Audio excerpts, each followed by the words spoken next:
When the Lord had me write Pure Prophecy, one thing he had me elaborate on is that prophecy is not performative.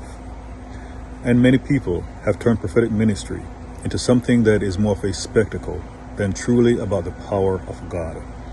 God's words are powerful no matter what tone of voice a person uses. It could sound like a boring speech, but it doesn't have to be something that draws attention.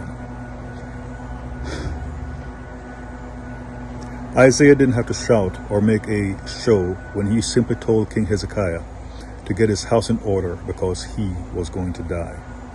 Likewise, Micaiah did not have to put on a show like the other prophets were when he was telling King Ahab and also King Jehoshaphat that if Ahab went to battle at Ramoth Gilead, that he would die. So do not let people tell you or be fooled.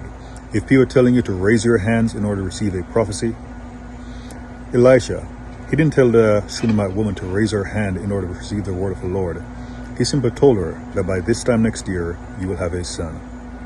Likewise for God, when he spoke directly to Abraham and let him know that by this time next year, you will have a son. It was not something that God needed to shout. The only way a person needs to shout at you is if you have a hearing problem. But other than that, the Lord should be able to just calmly speak to you to let you know something. And there are some things where it's not going to be the Lord's voice, but he will let you know. It'll be a knowing, an impression, a feeling. And as I mentioned in the previous message, be careful about when you get these knowings or some other sign from the Lord that he's communicating something to you, that you don't say God said when you didn't hear God specifically speak words to you. So again, do not be fooled. Prophecy is not performative, and God does not need to shout in order for his words to be effective. Also remind you, in 1 Kings 19, when Elijah was waiting for the word of the Lord, he didn't hear the word of the Lord in the fire, the earthquake, or the wind, but instead he heard the still, small voice of the Lord.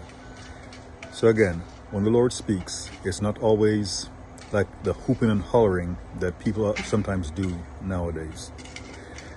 When Jesus told Peter that before the cock crows, he was going to deny him 3 times, do you think Jesus was hooping and hollering, or do you think he was just calmly speaking to his apostle?